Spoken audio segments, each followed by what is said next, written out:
वैदिक एस्ट्रोलॉजी ज्ञान में आपका स्वागत है। जैसा कि मैंने प्रॉमिस किया था, आज मैं अपना 17th एपिसोड लेकर आया हूँ। आज मैं आपको फंक्शनल बेनिफिक यानी योग कारक ग्रह और फंक्शनल मेलेफिक यानी मारक ग्रह कुंभ लगन की कुंडली में कौन कौन से होते हैं इसकी विस्तृत जानकारी दूंगा। जैसा कि आप स्क्रीन में देख सकते हैं, लग्न में यानी फर्स्ट हाउस में 11 नंबर लिखा है, तो एक कुंभ लगन की कुंडली बनी। कुंभ राशि के मालिक होते हैं शनिदेव। कुंभ लगन की कुंडली की कंट्रोलिंग पावर शनिदेव के पास होती है। दोस्तों, पहले हम आते हैं योग कारक ग्रहों पर। कुंभ लगन की कुंडली में योग कारक ग्रह कौन कौन से होते हैं इसके बारे में बताता हूँ मैं। दोस्तों, कुंभ लगन की कुंडली में शनिदेव पहले घर के मालिक बने और 12वें भाव के मालिक बने। पहला घर होता है हमारा खुद का, हमारी पर्सनैलिटी का, और 12वां भाव होता है व्यय का, लॉसेस का, जेल यात्रा का, असाइलम्स का, विदेश सेटलमेंट का और पति पत्नी के प्राइवेट टाइम का। 12वां भाव मोक्ष भाव भी होता है। पहला भाव केंद्र भाव और त्रिकोण भाव होता है और 12वां भाव दुष्टाना भाव होता है। त्रिकोण के स्वामी होने के कारण शनिदेव को 12वें भाव के स्वामी होने का दोष नहीं लगता। तो कुंभ लगन की कुंडली में शनिदेव पहले योग कारक ग्रह होते हैं। शनिदेव ने बृहस्पति देवता को दूसरे भाव का मालिक बनाया और 11वें भाव का मालिक बनाया। दूसरा भाव होता है धन का, कुटुंब का और हमारी वाणी का, और 11वां भाव होता है लाभ का, इच्छा पूर्ति का, बड़े भाई बहनों का। ये दोनों ही बृहस्पति देवता के कारक भाव होते हैं। तो कुंभ लगन की कुंडली में बृहस्पति देवता जो अपने दोनों ही कारक भाव के मालिक बने, वो दूसरे योग कारक ग्रह होते हैं। शनिदेव ने अपनी मित्रता निभाते हुए शुक्र देव को चौथे घर का मालिक बनाया और नवम भाव का मालिक बनाया। चौथा भाव होता है माता का, गाड़ी का, भूमि का और वाहन का। चौथा भाव मातृभूमि का भी होता है। चौथा भाव जनता का भी होता है। पॉलिटिक्स में जनता का कितना सपोर्ट मिलेगा, ये हम चौथे भाव से देखते हैं। और नवम भाव होता है पिता का, धर्म को मानने का, विदेश यात्रा का और हमारे भाग्य का। ये दोनों ही बहुत अच्छे भाव होते हैं। तो कुंभ लगन की कुंडली में शुक्र देव तीसरे योग कारक ग्रह होते हैं।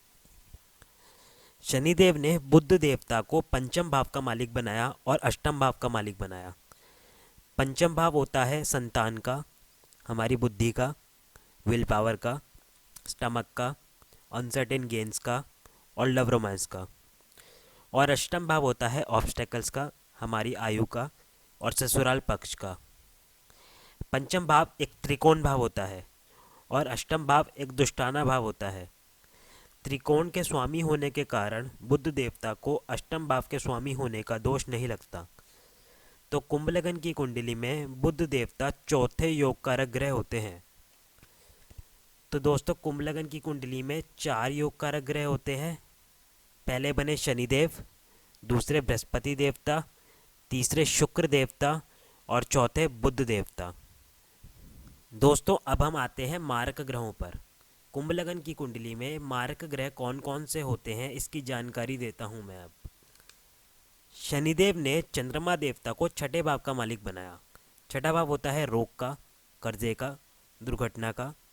छठा भाव हाउस ऑफ कंपटीशन का होता है, जॉब का होता है, कोर्ट केसेस का होता है। छठा भाव शत्रुओं का भी होता है। छठा भाव एक दुष्टाना भाव होता है। तो कुंभ लगन की कुंडली में चंद्रमा देवता पहले मारक ग्रह होते हैं। दोस्तों, शनिदेव ने सूर्य देव को सप्तम भाव का मालिक बनाया। सप्तम भाव होता है डेली वेजेस का, मैरिज का और पार्टनरशिप्स का। सप्तम भाव एक अच्छा भाव होता है, लेकिन अष्टम टू अष्टम थ्योरी के अकॉर्डिंग सप्तम भाव का मालिक अगर लग्न लॉर्ड का एंटी पार्टी हो या शत्रु हो तो वो मारक ग्रह होता है। तो सूर्य देव जो सप्तम भाव के मालिक बने, लेकिन लग्न लॉर्ड शनि के शत्रु होने के कारण दूसरे मारक ग्रह होते हैं। तो दोस्तों, कुंभ लगन की कुंडली में 2 मारक ग्रह होते हैं। पहले बने चंद्रमा देवता और दूसरे बने सूर्य देव। दोस्तों, अब हम आते हैं सम और एवरेज ग्रह पर। शनिदेव ने मंगल देवता को तीसरे भाव का मालिक बनाया और 10वें भाव का मालिक बनाया।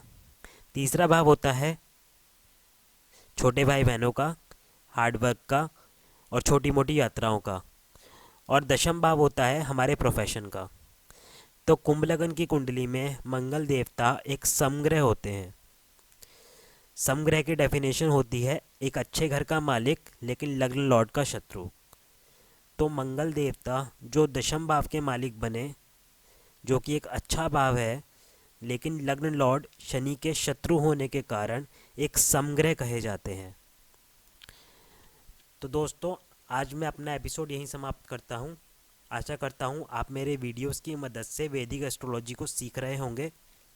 दोस्तों, अगर आपको मेरी वीडियोस अच्छी लगी हो तो मेरे चैनल को सब्सक्राइब करें, जो कि है वैदिक एस्ट्रोलॉजी ज्ञान, और बेल आइकन को प्रेस करें मेरी लेटेस्ट वीडियोस के लिए। दोस्तों, अगले एपिसोड में मैं योग कारक और मार्क ग्रह मीन लगन की कुंडली में कौन कौन से होते हैं इसकी विस्तृत जानकारी दूंगा। धन्यवाद दोस्तों।